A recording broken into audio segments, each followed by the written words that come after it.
UK का सुने sir, Nawaz Sharif साहब नवंबर, दिसंबर, अप्रैल इन्होंने जनाब 3 विजिट्स किए हैं। अब जहन में रखें, नवंबर में भी गए हैं, दिसंबर में भी गए हैं, अप्रैल में भी गए हैं सर। और वहां पे जनाब 5 और 5, 10 और तकरीबन वहां पे इन्होंने आपके कोई अल्लाह भला करे 17-18 दिन गुजारे हैं सर यूके में, इस पाकिस्तानी हुई के पैसे पे। और तकरीबन जनाब 12, 13, 14 इन्होंने 15 मिलियन 1.5 करोड़ पे वहां पे खर्च हुआ। नाम फिर भी नहीं बताए कि आपके साथ वो 12 सपोर्टिंग स्टाफ कौन था और लोग कौन थे उसमें, आप उनके नाम देने चाहिए, वो भी नहीं बताए सर। चले आगे चलते हैं सर। सबसे इंपॉर्टेंट सऊदी अरेबिया सर।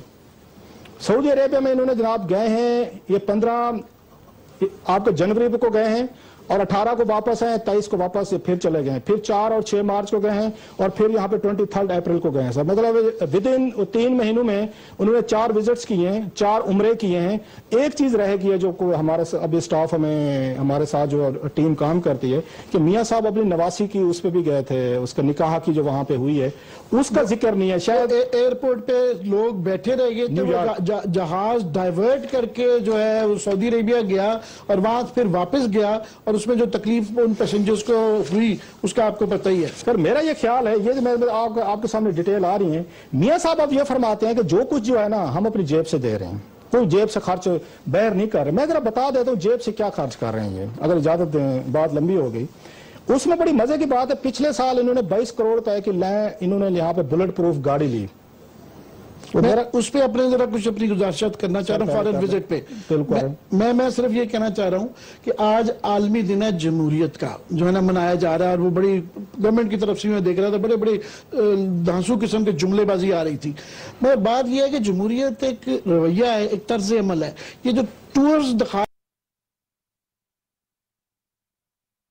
रहे ना, ये उस रवैये की मुनाफी, ये बड़ी मलूकियत बादशाहत है, बादशाह सलामत जा रहे हैं। अगर इसमें से कुछ निकल रहा हो और ये बाकी फॉरेन पॉलिसी की फतवात, जिस तरह मोदी के विजिट होते हैं इतने फोकस्ड होते हैं, जब वो दुबई जाते हैं कहीं जाते हैं पूरा एक एजेंडा होता है और वो अक्सर ट्रेड एजेंडा होता है, उनका बिजनेस का एजेंडा होता है, ज्यादा उसके ऊपर होता है, तो वो हमें कोई तकलीफ नहीं है। अगर इसमें से कुछ निकल रहा हो और ये बाकी फॉरेन पॉलिसी की फतवात, जिस तरह मोदी के विजिट होते हैं इतने फोकस्ड होते हैं, जब वो दुबई जाते हैं कहीं जाते हैं पूरा एक एजेंडा होता है और वो अक्सर ट्रेड एजेंडा होता है, उनका बिजनेस का एजेंडा होता है, ज्यादा उसके ऊपर होता है, तो वो हमें कोई तकलीफ नहीं है। मगर अगर ये इस तरीके से गुनाह बख्शवाने के लिए सऊदी अरेबिया जाना है, या जिस तरह ये बरतानिया में वो तुर्कों की और बरतानिया वालों की, आपको याद होगा गली पुली की जंग की 100 साला एनिवर्सरी थी और हम यहाँ पे मर गए खिलाफत मूवमेंट चलाते चलाते कि जनाब ये सल्तनत उस्मानिया को बंद कर दिया, तो लोगों ने उसके लिए जाने दे दी, घर बार छोड़ दिया, और उसकी 100 साल उनको ये भी नहीं पता होता वो जा किस लिए रहे हैं। बेसिकली आपने कहा कि वो बच्चों का महीने से जो है ना दूरी सता रही होती है, तो उस वजह से मुझे जरा मैं इस पे अपना तबसरा तकलीफ से बयान करना मैं सर ये पूछना चाह रहा हूँ। वो कहते हैं हम जेब से दे रहे हैं और हमको लेते नहीं है। 22 करोड़ की बुलेट प्रूफ गाड़ी खरीदी की नवाज शरीफ साहब की जेब से इन्होंने खरीदी थी, टैक्स पेयर्स का पैसा था। लोगों को आप गलत उस पर न करें।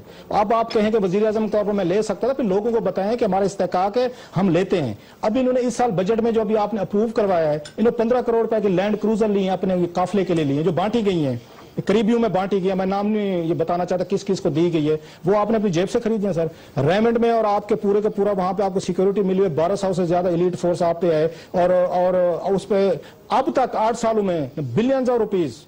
मैं अब आपको फिगर बताऊं तो लोग उस पर यकीन नहीं करेंगे, इसलिए मैं आपको जनरल बात बता रहा हूं कि कितना बड़ा खर्चा होता है वहां पे रेमंड में। 1200 लोग जो मेंटेन कर रहे हैं, उनकी तनख्वाहें लगा रहे हैं, उनके आप अलाउंस लगा रहे हैं, खाने पीने लगा रहे हैं, बाकी चीजें लगा रहे हैं। वो कहते हैं ये अपनी जेब से दे रहे हैं सारे के सारे। और कौन सा बिजनेस है जो मियाँ साहब या इनकी फैमिली के लोग जो नहीं करते? स्टील ये नहीं करते, ये उसके बाद दूध का कारोबार नहीं है, दही का कारोबार नहीं है, मुर्गी नहीं है, अंडे नहीं है, चीनी नहीं है। मतलब कौन सा काम है जो आप लोग नहीं कर रहे और आप कह रहे हैं कि जनाब हमारा तो कोई इसमें फायदा नहीं हो रहा, हमारा सारा का सारा नुकसान हो रहा है। चल रहा होता है कि ये कौमी पॉलिसी बन रही है या अपने बिजनेस की है, क्योंकि पाकिस्तान के ये कॉन्फ्लिक्ट ऑफ इंटरेस्ट जो है उसके कवानीन नहीं है कि आप सियासत में रहते हुए ये बिजनेस पाकिस्तान में सिर्फ अलग काम है, और दुनिया में कहीं मतलब बड़े जो मुल्क हैं उनमें ये जो सिविलाइज्ड नहीं होने देते। एक मैंने ब्रेक पे जाना, लेकिन ब्रेक से पहले मैं चंद सेनेटर से जरूर पूछना चाहता हूं जिनकी वैसे तो जमहूरी दिन था, जमहूरियत खतरे में पड़ जाती है। सईद गनी साहब हैं, उसके बाद